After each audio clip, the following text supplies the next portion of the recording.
So, hello everybody, this is Ajahn Spencer, and with one more podcast. This one goes directly with Buddhism and less with freestyle, what I like to call quantum Dhamma, which is the attempt to seek the Dhamma as a universal unconditioned truth instead of through the lens of Buddhism.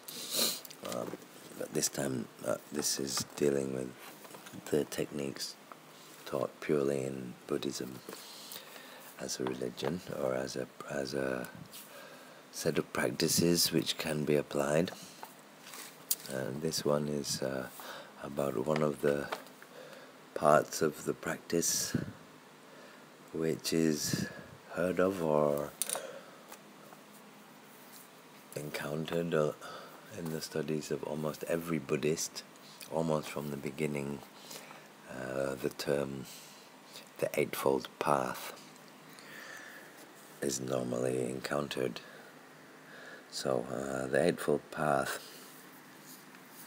is something I believe, and I believed myself to have understood. I believe many people think they understand it and think that it is self-explanatory in the way it is listed as a series of 8 attitudes or applied methods to have,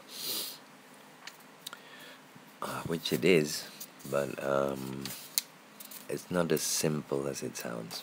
So I'd like to go into a deeper analysis of understanding the true meaning of what the Buddha meant by the Eightfold Path. This particular talk is going to have to be followed with a synopsis and discussion, or a talk on the Dhammavattana Jakka, the turning of the wheel of Dhamma, the Dhamma wheel sermon, the first sermon, the Buddha's first sermon, which explains his enlightenment and what was required to attain that enlightenment, what attainments or what meditative states and further attainments he achieved, which are necessary to achieve the goal of arahantship. So, back to the Eightfold Path. I'll start by listing it. 1. Samma Titti. เห็นชอบ the right view, right attitude, right view, to have the right view of things, to see things as they really are, to know things for how they truly are, their nature,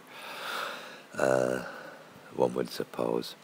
So the first, samatiti, right view, the real meaning, which is hardly ever or never mentioned or explained, means that if you have samatiti, right view, means the following. It means you see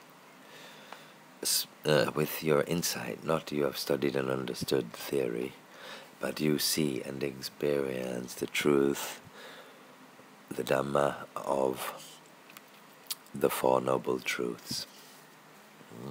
That Tuk, Samudaya, Nirod, Mak, the Four Noble Truths, Dukkha.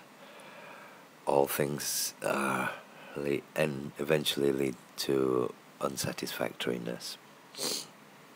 The simple translation for dukkha is suffering. I don't think that's really a correct translation. The word dukkha actually means you cannot maintain it constantly in the same state, in its new condition or in its young state. All things are constantly changing and in flux, and so it cannot be maintained or held as one wishes it to remain. It is beyond and out of one's reach and control, and is therefore a dissatisfactory situation. So dukkha, that's the first of the Four Noble Truths. The second is samudaya, if dukkha, if suffering exists, or unsatisfactory, repeatedly unsatisfactory feeling or state of mind because of the impermanence around it. All things are impermanent, as and that when we cling to them and they cease to be, or we have to lose them or let go of them, then it hurts. So dukkha, suffering, does arise, or dissatisfaction. Samudaya, if suffering exists, dissatisfaction, all things which come into being also have to meet with cessation, an end. All things which have a beginning also have an end. All things which are born must die. All mountains must erode into sand, and stars will explode, galaxies will dissolve, and even universes will extinguish, start again. That's another story I will maybe talk about one day, about the cyclic universe. That's a big one. That's a long story. It's a series of very long stories, actually. So the second of the Eightfold Path is Samma Sankappa, ดำริชอบดำริออกจากกามดำริในการไม่พยาบาทและดำริไม่เบียดเบียนmeans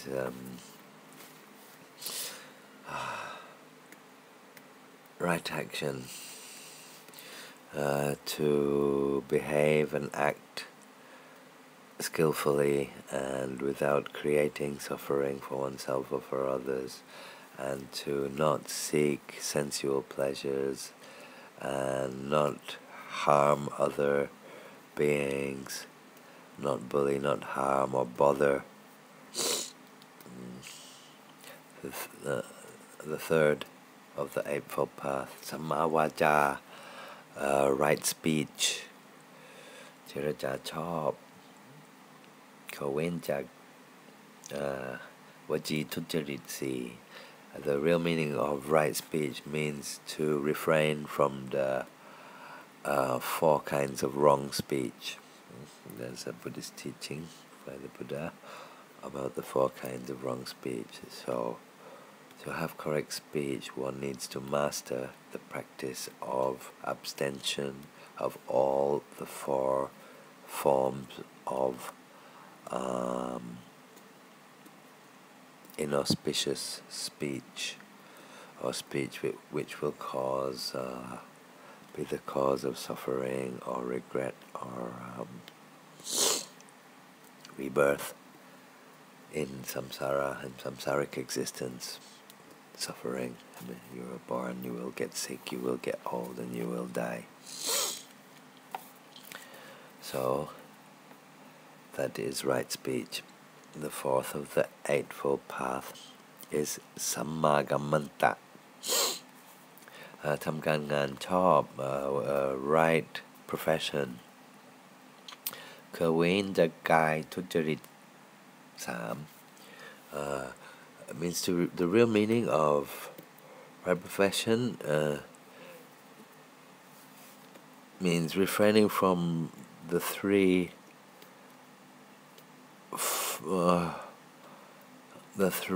dishonest kinds of behavior or profession or attitudes of profiting. The fifth of the Eightfold Path, the fifth applied method, is to create the causes of and attain the realization of Samma Achiva, this right profession, Sammagammanta, means to,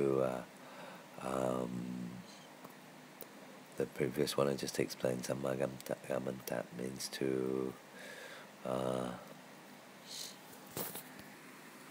right action,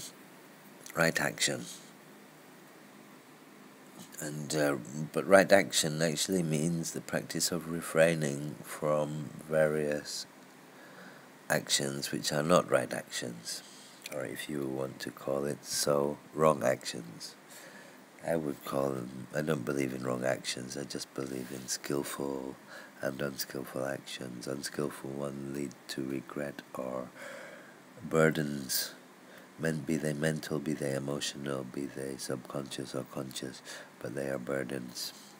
All of our actions and words and thoughts and intentions, they reflect our state of mind and our mood, and whether we are suffering or tense or stressful, in a stressful state or not. So if we are angry with our enemy, and our enemy might be off having his birthday party or at his daughter's wedding or something, and not be aware of anything of suffering, or not know about our story, and we can sit there hating and angry with somebody and be wronged or feel wronged, but actually, the hate, that's wrong, and that's not in our enemy's mind, it's in our mind. And the anger, that's, well, I wouldn't say it's wrong, but I would say it's hot like the fires of hell, and it doesn't feel good, and it's stressful. And that is also not in the body, heart, or mind of he who we feel has wronged us. It's in ours. And so all we are doing is creating chimeras, imaginary baggage containing suffering for free, and we're trailing it around with us, basically. So, right action means to avoid the three kinds of wrong behavior, let's say wrong behavior, which involves your attitude, it involves your words, it involves your bodily actions. After that, Samma Ajiva is the fifth of the Eightfold Path, proper right profession, means not seek or enact professions which go against the Buddhist precepts of moral virtue, or which are deceptive, or thievery, or any such dishonest profession. The sixth applied method of the Eightfold Path is Samma Vayama, right effort. เพียรชอบกับเพียรในที่สี่สถานสมปทานที่เพียรในที่สี่สถานSamma Vayama, right effort, means to make a sustained, attempted, constant effort, to sustain a constant effort as well as one can,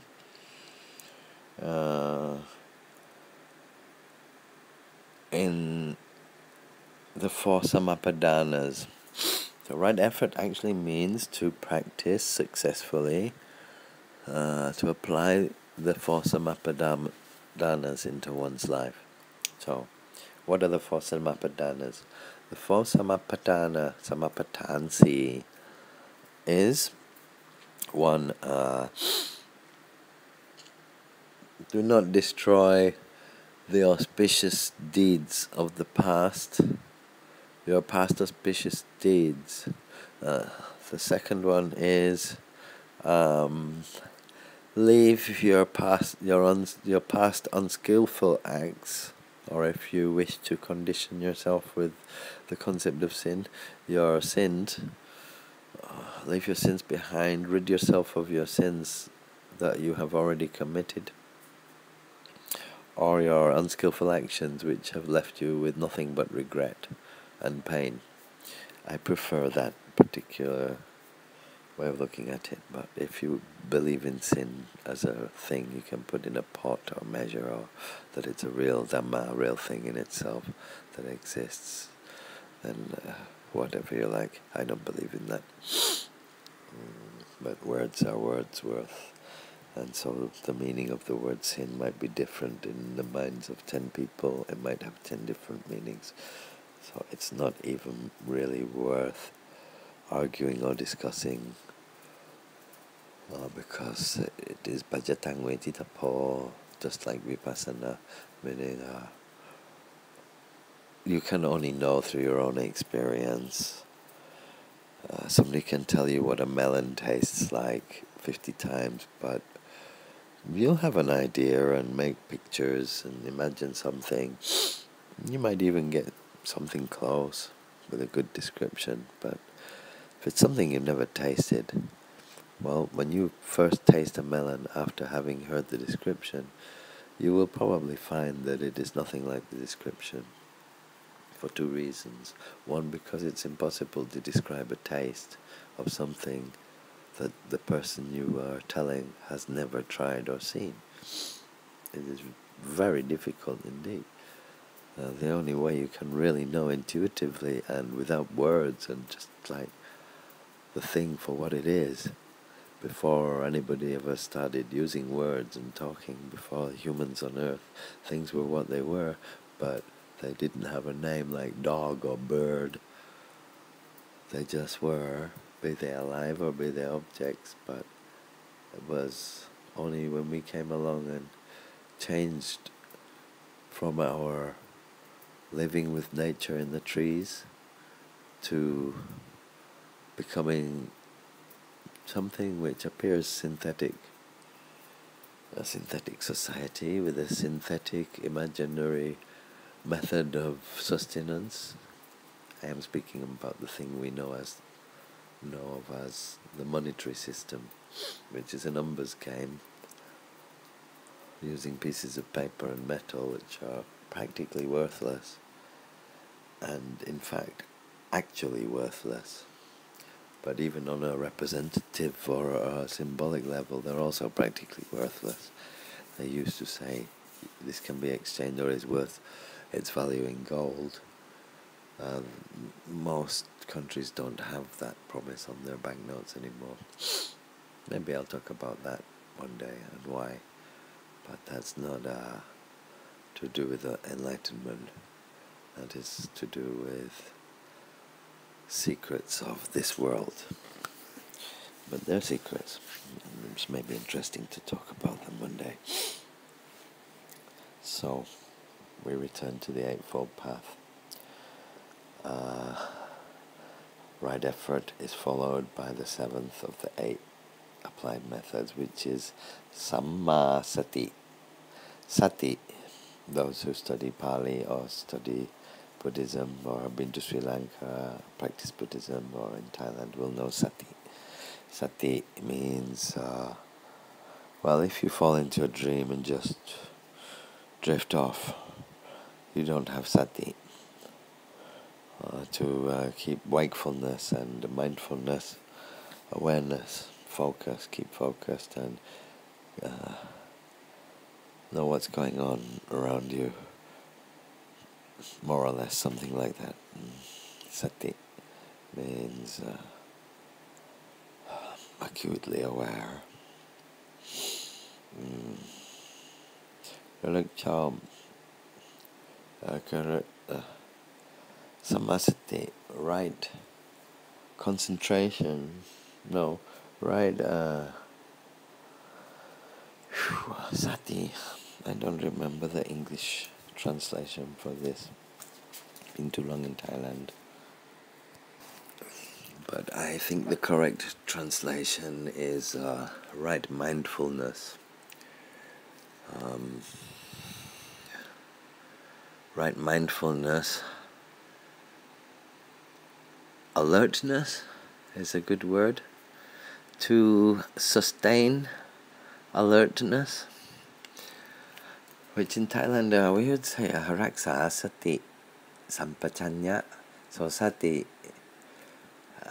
might mean mindful, and sampachanya means sustained alertness. So don't drift off, to really hold a sustained forced effort, conscious effort to remain mindful and watchful and register as much as one can of what is going on within and outside of oneself as it happens in real time.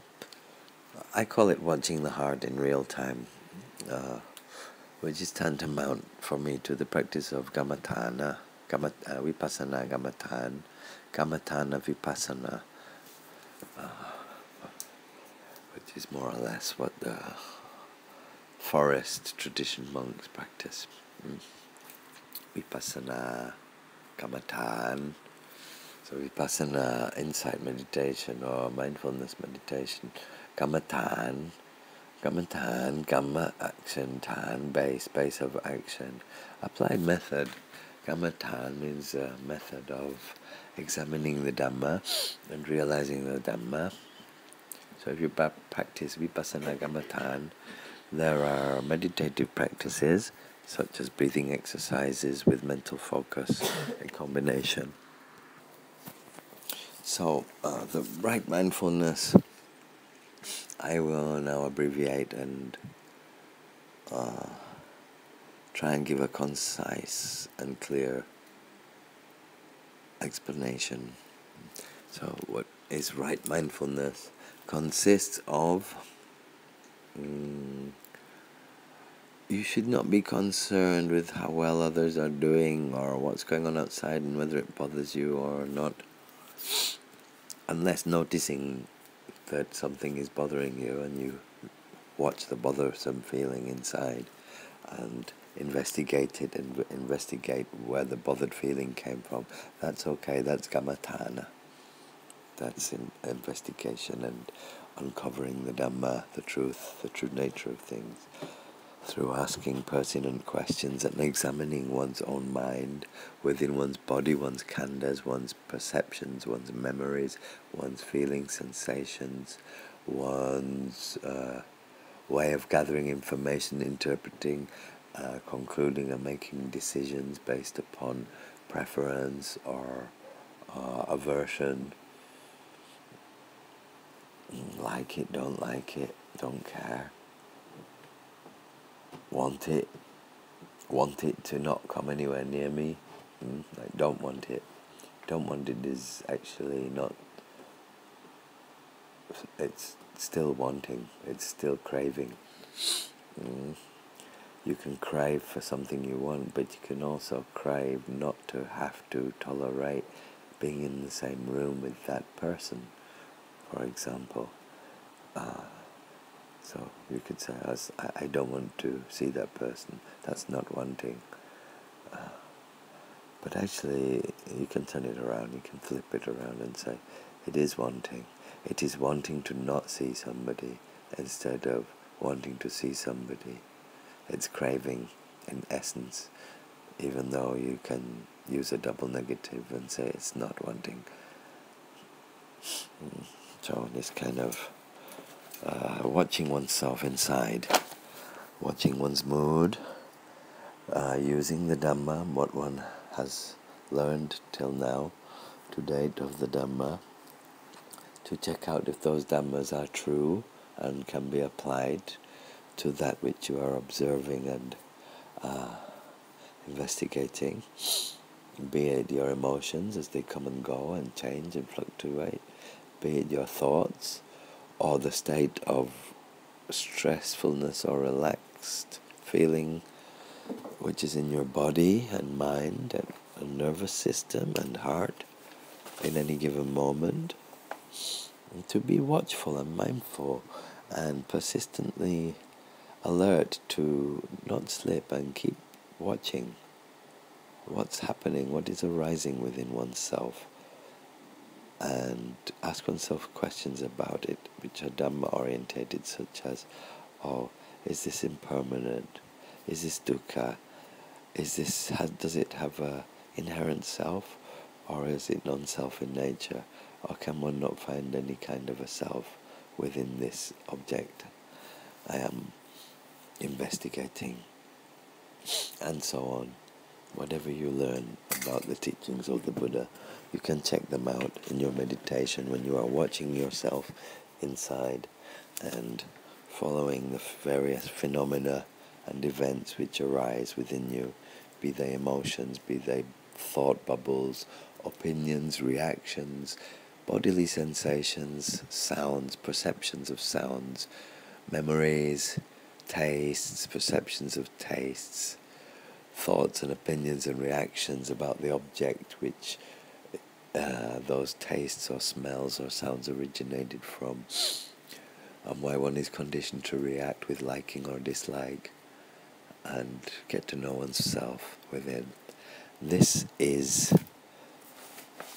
the applied method of the Eightfold Path, known as samasati, right mindfulness. So the eighth and final applied method of practice, or applied effort to attain and maintain and sustain in your practice in this Eightfold Path, is samma samadhi, right concentration, or as we say in the West, meditation. So samma samadhi, in Thai we would say ตั้งใจมั่นชอบ ตั้งมั่น means to focus your mind and to make it very solid, secure and focused and unwavering in the Buddha, the Dhamma and the Sangha, or in the object of your faith. If the Buddha, Dhamma and Sangha are not the object you are using, or which is apt or pertinent to your practice. So you might not be Buddhist, you might use an image of Jesus. I say all things can work because the real transformation occurs within your mind, within your heart, and it occurs only after you have accumulated the strength of effort to achieve that transformation. That comes after something else, which I call planting seeds. Like planting seeds cause creation or cause accumulation. So if you wish to attain a certain Dhamma or a certain conquer a certain aspect of your own heart for once and for all,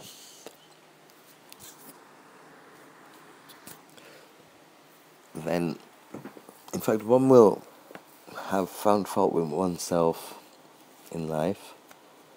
I have many times, so I assume other humans have too.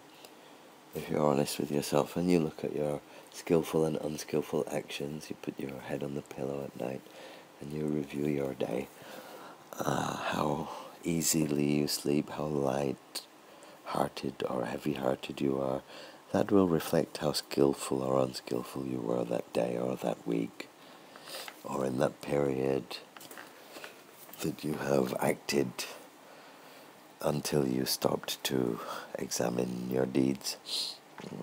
So that is the measure. If you wish to know, does karma, or the mental abstraction or the abstract concept which we know of as karma, does it exist really? Is it a thing which exists? If you ask me,